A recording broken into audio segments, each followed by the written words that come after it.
Hello student, welcome to law and legal. भैया आज हम देखेंगे स्टे ऑर्डर। अब स्टे ऑर्डर, बहुत से लोग आपको स्टे ऑर्डर और टेम्पररी इंजंक्शन क्या बोलेंगे, ये दोनों सेम है, दोनों अलग होते हैं। टेम्पररी इंजंक्शन ऑर्डर 39 के अंदर आता है, रूल नंबर 1 और 2 होता है उसमें।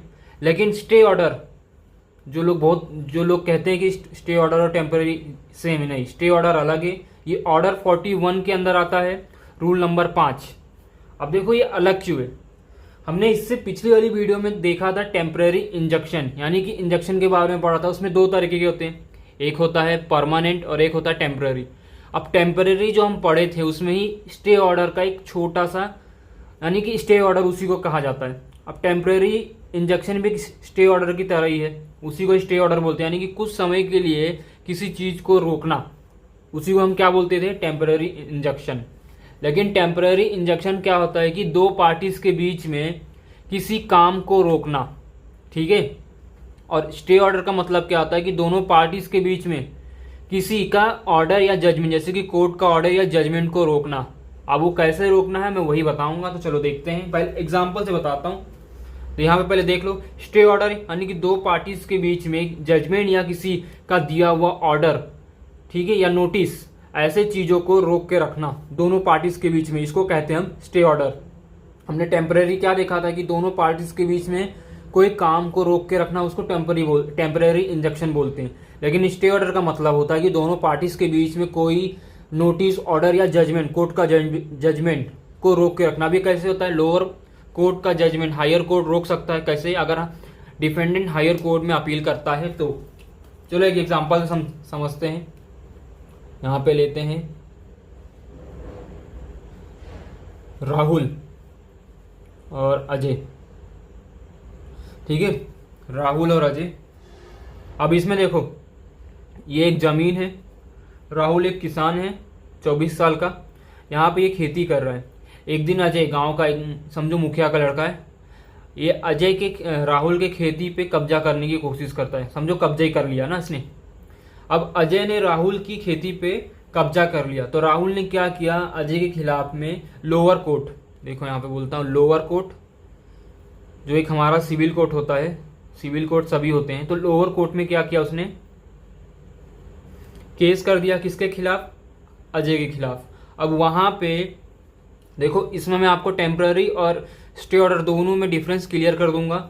अब यहाँ पे लोअर कोर्ट में राहुल ने अजय के खिलाफ क्या किया, केस फाइल कर दिया। अब इसी दौरान केस फाइल कर दिया तो राहुल इसी केस के बीच में, केस के शुरुआत में ही, केस के बीच में ही, यानी कि एक जजमेंट आने से पहले राहुल क्या बोलेगा, टेम्पररी इंजंक्शन के लिए एप्लीकेशन देगा कोर्ट में। क्यों देगा, उसको डर है कि जब तक ये केस खत्म, केस का फैसला आएगा, तब तक राहुल मेरे प्रॉपर्टी पे, यानी कि अजय राहुल की प्रॉपर्टी पे कब्जा करके वहां कुछ मकान बना देगा। इस डर से राहुल कोर्ट में अजय के खिलाफ तो केस फाइल किया, उसी के साथ साथ टेम्पररी इंजंक्शन का भी एक एप्लीकेशन दे दिया कोर्ट में, ठीक है। इसको कहते हैं टेम्पररी इंजंक्शन। अब यहाँ पे देखो, टेम्पररी इंजंक्शन क्या था, राहुल क्या काम कर रहा था, अजय क्या काम कर रहा था, राहुल की प्रॉपर्टी पे कब्जा करके वहां मकान बना रहा था। क्या काम कर रहा है, मकान बना रहा है। तो टेम्पररी इंजंक्शन में क्या हुआ, किसी काम को रोकने के लिए होता है, स्टे लगाना होता है। आपको समझा। अब इन दोनों में राहुल ने अजय पे केस किया। केस के दौरान राहुल को डर था कि जब तक केस का डिसीजन आएगा तब तक राहुल मेरे ही प्लॉट पे कोई प्रॉपर्टी बना लेगा, यानी कि मकान बना देगा। तो उसी को रोकने के लिए राहुल ने केस के साथ साथ एक एप्लीकेशन भी फाइल किया, कौन सा, टेम्पररी इंजंक्शन।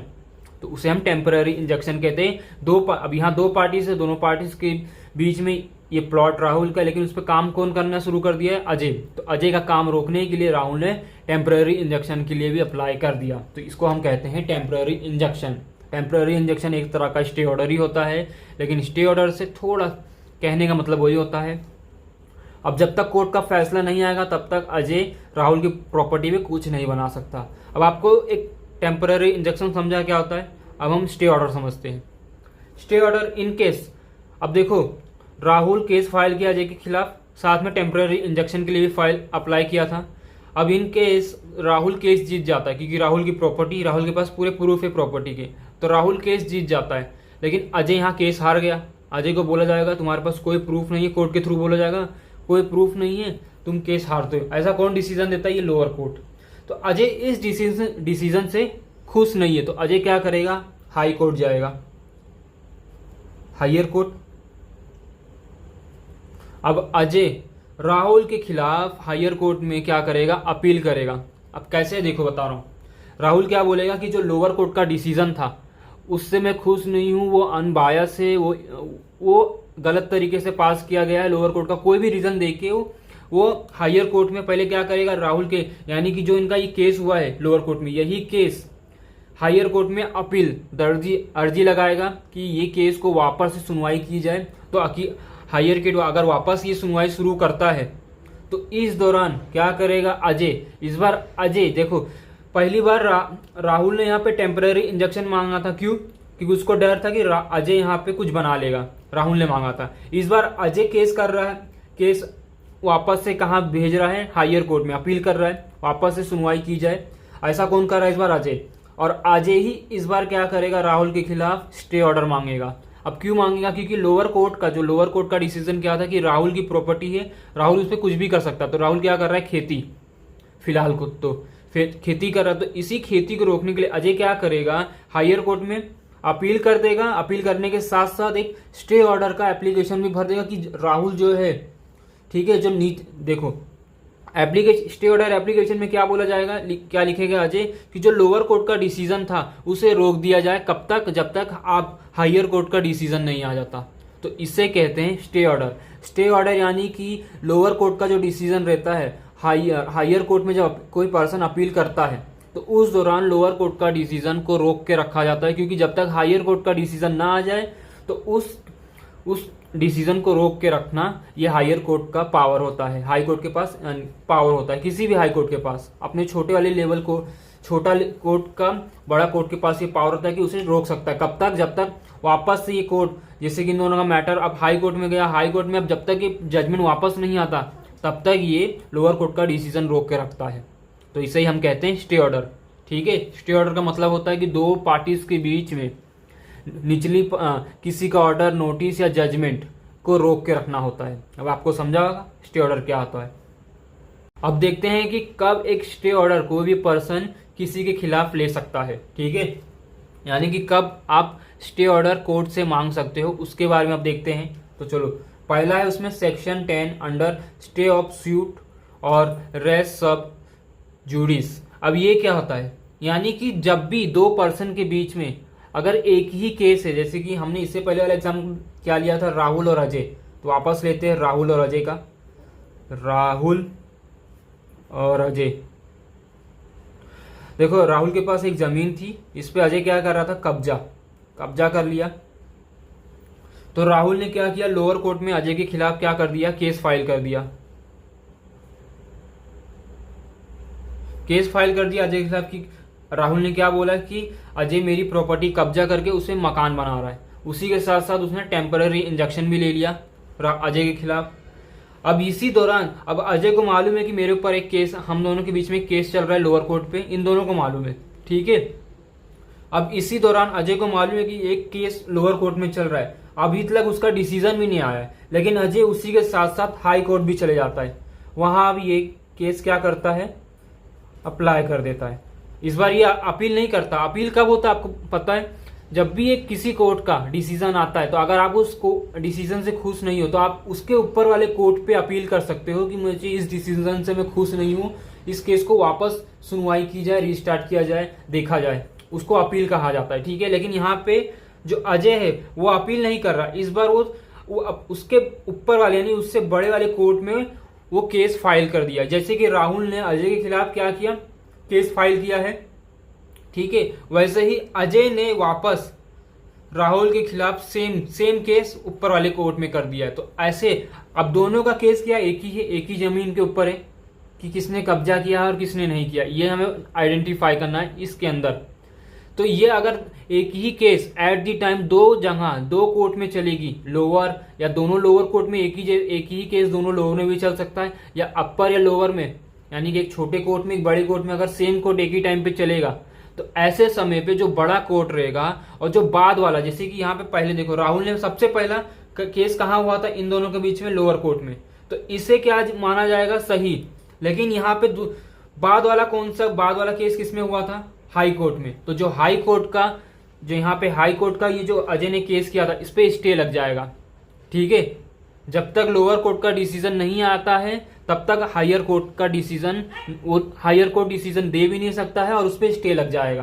तो इसी को कहते हैं कि दो पार्टीज के बीच में अगर उनका केस दोनों दो जगह कोर्ट में चल रहा है, तो दोनों दो कोर्ट में से जो बाद वाले कोर्ट होगा जिसमें दूसरी बार केस फाइल किया होगा, वहां पे उस कोर्ट में उन दोनों का केस क्या हो जाएगा, स्टे लग जाएगा, ठीक है, जब तक लोअर कोर्ट का डिसीजन नहीं आता। तो ये पहला हमारा था, यानी कि जब भी दो जगह एक ही केस चलेगा तो उन दोनों जगह में से किसी एक जगह से स्टे हटा दिया, एक केस हटा दिया जाएगा, स्टे मांगा जाएगा। अब कैसे, राहुल हाई कोर्ट या लोअर कोर्ट में बोल सकता है कि अजय ने वही केस वापस हाई कोर्ट में अप्लाई किया, तो राहुल यहाँ पे स्टे मांग सकता है, ठीक है।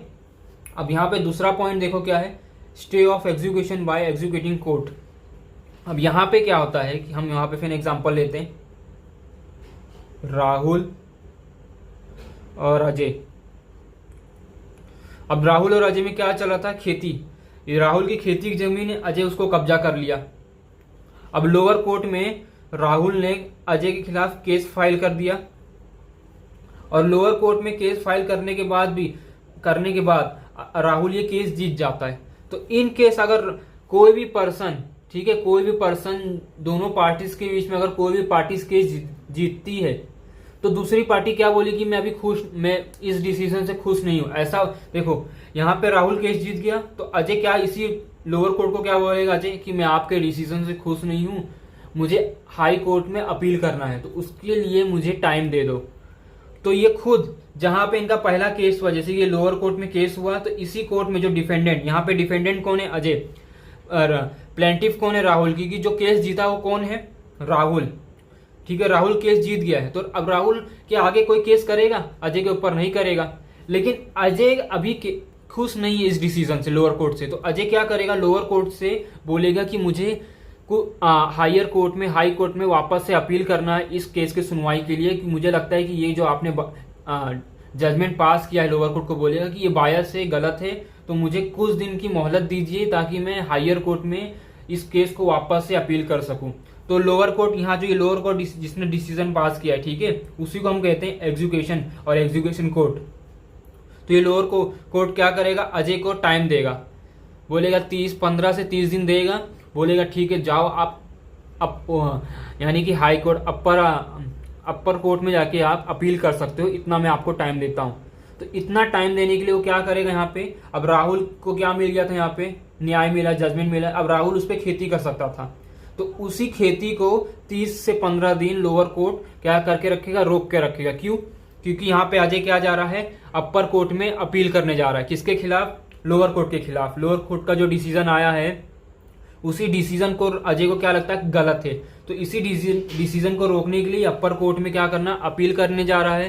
तो इसने क्या, किससे, अब इसके राहुल के ऊपर स्टे कैसे लगाया, यानी कि इस डिसीजन पे जो देखो अजय ने लोअर कोर्ट से ही मदद लिया कि मुझे अपर कोर्ट में अपील करना है, तो अजय ने लोअर कोर्ट को बोला कि जब तक मैं अपील कर रहा हूं, मुझे टाइम लगेगा अपील करने में, तो आप 15 से 30 दिन तक मुझे टाइम दे दो और आप अपना जो डिसीजन पास किया वो 15 से 30 दिन तक स्टे लगा दो। तो लोअर कोर्ट इतना देखो, लोअर कोर्ट जब कोई भी कोर्ट अपना डिसीजन पास करता है, ठीक है, तो इनकेस अगर डिफेंडेंट को वो डिसीजन नहीं पसंद आता है तो डिफेंडेंट उसी कोर्ट में ये यानी कि रिक्वेस्ट कर सकता है कि अपने ही डिसीजन पे कुछ दिनों के लिए स्टे लगा लो ताकि मैं अपर कोर्ट पे अपील कर सकूं। तो इसको हम कहते हैं stay of execution bye executing court, यानी कि लोअर कोर्ट अपने ही डिसीजन पे 15 से 30 दिन क्या करेगा, रोक लगा देगा ताकि जो डिफेंडेंट है, ठीक है, वो हाई कोर्ट में जाके अपील कर सके।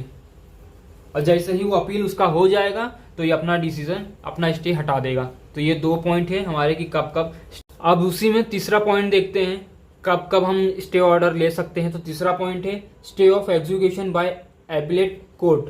अब ये क्या था, हमने इससे पहले देखा, इससे पहले वाला कौन सा पॉइंट था, एग्जीक्यूटिंग कोर्ट, यानी कि जिसने डिसीजन पास किया उसी ने 15 से 30 दिन का स्टे ऑर्डर लगाया था। लेकिन यहाँ पे उल्टा है, यहाँ पे वही केस वापस लेते, देखो राहुल और अजय दोनों में क्या चल रहा था, खेत था राहुल का, लेकिन अजय कब्जा कर रहा है। और इससे पहले देखो इस वाले पॉइंट में जो लोअर कोर्ट था, कौन सा लोअर कोर्ट, लोअर कोर्ट क्या था कि डिसीजन पास किया कि राहुल ये केस जीत गया है और ये राहुल की जमीन, ऐसा लोअर कोर्ट ने क्या किया, डिसीजन अपना जजमेंट दिया। तो अजय को ये डिसीजन पसंद नहीं आया, तो अजय ने लोअर कोर्ट से ही रिक्वेस्ट किया कि 15 से 30 दिन तक आप अपने डिसीजन पे स्टे लगा दो ताकि मैं ऊपर वाले हाई कोर्ट पे अपील कर सकूं।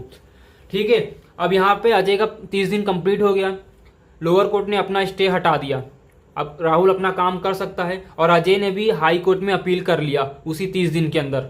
अब अजय हाई कोर्ट में जब भी एक छोटे कोर्ट से बड़े कोर्ट में जाते, देखो जब भी छोटे कोर्ट में कोई डिसीजन आता है तो दोनों पार्टीज में बीच में अगर दोनों में से किसी को वो डिसीजन पसंद नहीं है, ज्यादा करके जो पार्टी हारती है उसको भी वो डिसीजन पसंद नहीं आता है, तो अगर वो डिफेंडेंट को वो डिसीजन पसंद नहीं आता तो वो अपील करती है।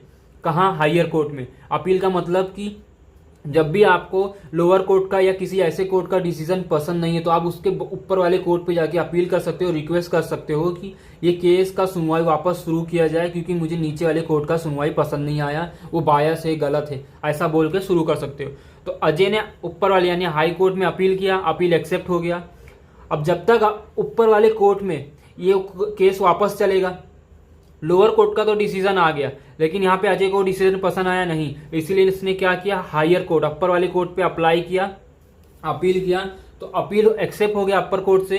तो अब जब तक हायर कोर्ट पे अपर कोर्ट पे वो केस वापस से क्या होगा, शुरू होगा, वापस से जांच पड़ताल किया जाएगा, इन्वेस्टिगेशन किया जाए, हर चीज देखा जाएगा। तो जब तक अपर कोर्ट पे क्या चल रहा है, वो केस वापस से सुनवाई हो रही है, तब तक जो लोअर कोर्ट का डिसीजन होगा ना उस पे स्टे लगा दिया जाएगा।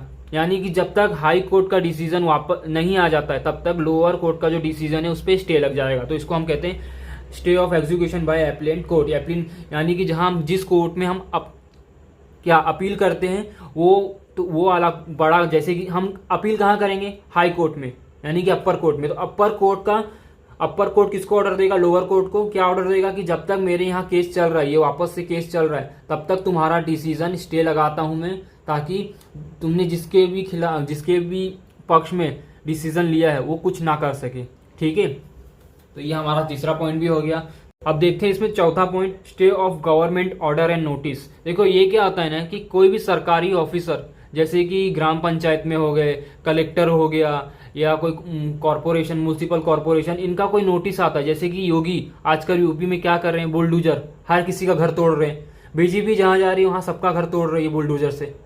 तो क्या अगर वहां पे कोई ऐसा पर्सन है, उसने अगर कोर्ट में फाइल कर दिया कि ये लोग बिना नोटिस दिए घर तोड़ रहे हैं, इलीगल तरीके से तोड़ रहे हैं, तो ऐसे ऑर्डर को कोर्ट के थ्रू हम स्टे लगा सकते हैं। तो वहां पे भी ये स्टे ऑर्डर काम आता है। तो चलो देखते हैं कैसे।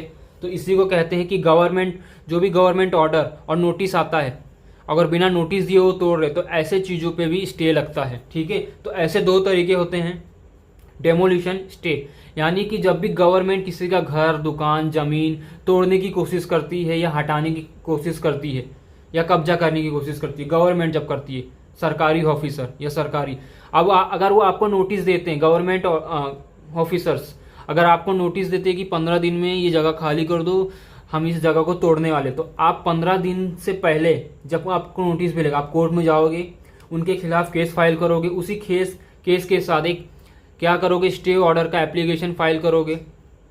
ठीक है, आप क्या बोलोगे कोर्ट में, सर जो इन्होंने नोटिस भेजा है उसके हिसाब से मेरे पास प्रॉपर्टी के पूरे पेपर है, ये इलीगल घर है मेरा, कोई सॉरी लीगल घर है, इलीगल नहीं, सॉरी लीगल घर है, इसमें कोई इलीगल चीज नहीं है। तो अगर आपके पास प्रूफ है तो आप ये केस कोर्ट में चल सकता है। तो आप अगर कोर्ट में केस चलने लगा तो आप उसी दौरान स्टे ऑर्डर का परमिशन मांग सकते हो कोर्ट से कि जब तक ये आपके कोर्ट में से कोई डिसीजन नहीं आ जाता, यानी कि कोर्ट का जब तक डिसीजन नहीं आता, जजमेंट नहीं आता, तब तक गवर्नमेंट का जो भी ऑर्डर नोटिस है उसे स्टे लगा दिया जाए। ऐसा कौन करेगा, प्लांटिफ, जिसने केस किया है। तो इसको कहते हैं डेमोलिशन स्टे, यानी कि देखो बिना पेपर के नोटिस और रीजन, सॉरी यहाँ एन नहीं है, रीजन दिए गवर्नमेंट तुम्हारी दुकान या घर या बुलडोजर प्रॉपर्टी पर बुलडोजर चढ़ाने का ऑर्डर देता है तो कोई भी हाई कोर्ट से स्टे लगा सकता है। ठीक है, यानी कि अगर गवर्नमेंट ऑफिसर बिना नोटिस के, बिना परमिशन के या बिना एक लीगल तरीके से अगर आपका घर, जमीन या दुकान तोड़ने की कोशिश करते हैं तो आप हाई कोर्ट में जाके उनके खिलाफ स्टे ऑर्डर मांग सकते हो। लेकिन स्टे ऑर्डर मांगने के लिए भी आपको क्या करना पड़ेगा, उनके खिलाफ पहले केस करना पड़ेगा। केस के दौरान सब इन्वेस्टिगेशन होगा। उसी केस के बीच में आप क्या करोगे, बोलोगे जब तक आपका डिसीजन नहीं आ जाता है मुझे स्टे चाहिए। ठीक है। अब इसमें ट्रांसफर ऑफ और सस्पेंशन स्टे, ये कहाँ काम आता है, जो भी गवर्नमेंट ऑफिसर होते हैं जैसे कि पुलिस हो गए, पोस्टमैन हो गए, ये सब अगर इनके ऊपर खुद गवर्नमेंट कोई लीगल जैसे कि बोलेगी, जैसे कि पुलिस ऑफिसर अब उसको बाय चांस किसी ने देख लिया करप्शन करते हुए, तो अगर सबूत है तो उसका ट्रांसफर और सस्पेंशन तो किया जा सकता है, सस्पेंड भी किया जा सकता है। लेकिन इनकेस अगर कोई प्रूफ नहीं है तो आप क्या उसको सस्पेंस और ट्रांसफर कर सकते हो? नहीं। तो इसी दौरान वो पुलिस वाला क्या करेगा, एडमिनिस्ट्रेटिव ट्रिब्यूनल, इनका अलग कोर्ट होता है, तो वहां पे एडमिनिस्ट्रेटिव ट्रिब्यूनल में जाके ये क्या करेगा, गवर्नमेंट के खिलाफ केस कर देगा, बोलेगा कि इस पे स्टे लगाया जाए जब तक इन्वेस्टिगेशन में ये नहीं पता चलता है कि मैंने करप्शन किया था कि नहीं किया था। ठीक है। तो ये 2 रीजन हो गए। थर्ड, 5वां पॉइंट है ऑक्शन बाय बैंक या कोई कॉरपोरेशन। इसमें क्या होता है ना कि देखो, डेब्ट रिकवरी ट्रिब्यूनल। अब यहाँ पे जैसे कि हम राहुल और अजय का एग्जांपल लेते हैं, राहुल और यहाँ पे लेते हैं अनुज। ठीक है। अब राहुल, जो ये राहुल, ये क्या है, बैंक है एक, और ये क्या है, डेप्टर, पैसा लेने वाला है। इसने बैंक से कितना लिया है, 1 करोड़, 1 करोड़ लिया है। ठीक है। 1 करोड़ का इसने फ्लैट लिया है, यानी कि इसने फ्लैट खरीदा लेकिन लोन किससे कराया, राहुल के बैंक से करा लिया।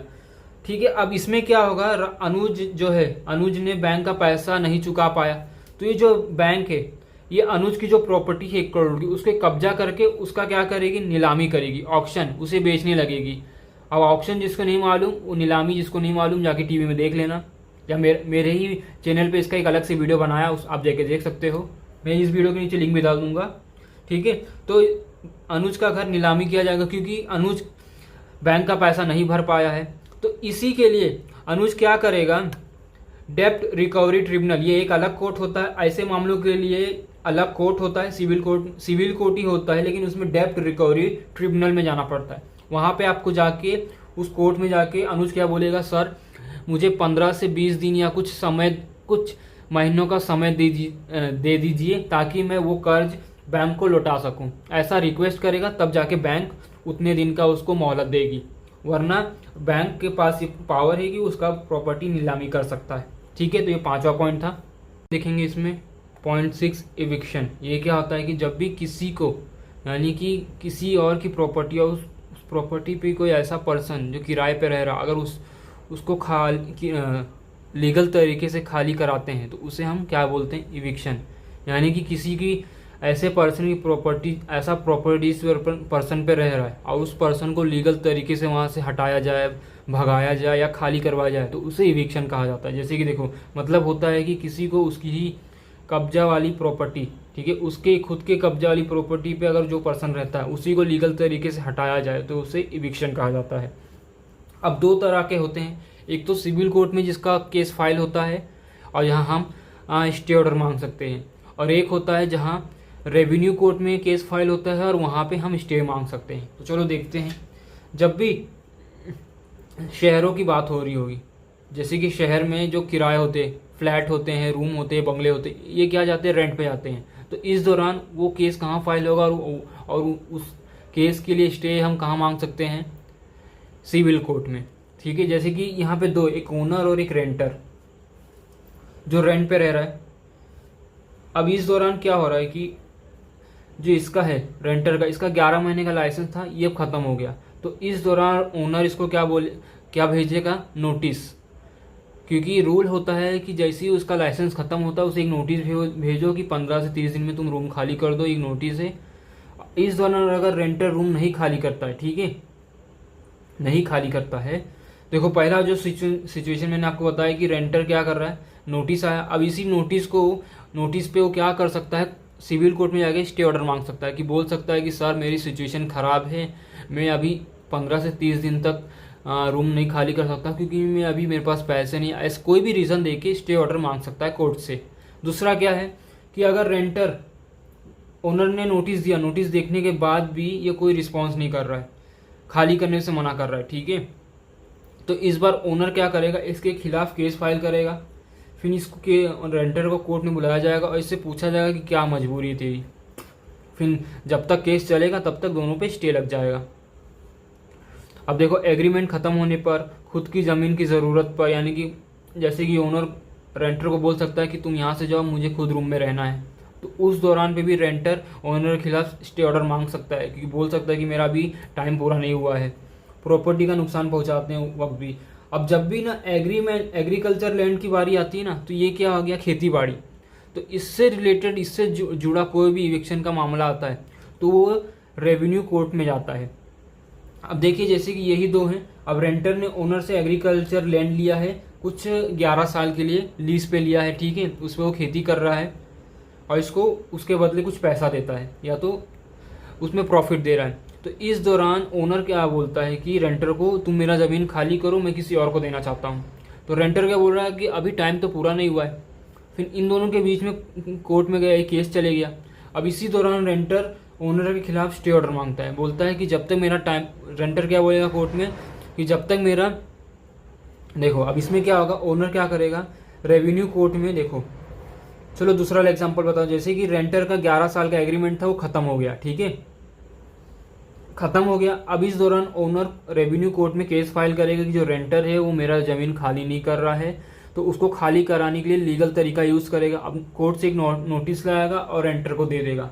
अब इसी नोटिस को रेंटर क्या करेगा, इसी नोटिस को लेके या तो तहसीलदार के पास जाएगा, या तो सब डिविजनल, या तो कलेक्टर के पास, इन दोनों के पास जाएगा।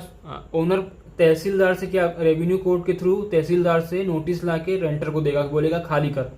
अब रेंटर यही नोटिस के बिहाफ पे स्टे ऑर्डर मांगेगा, किसके खिलाफ, तहसीलदार, डिविजनल ऑफिसर या तो कलेक्टर से। इन दोनों से क्या बोलेगा कि मुझे कुछ दिनों के लिए स्टे ऑर्डर चाहिए, क्योंकि मेरी परिस्थिति, या कोई भी ऐसा रीज़न बता के स्टे ऑर्डर ले सकता है।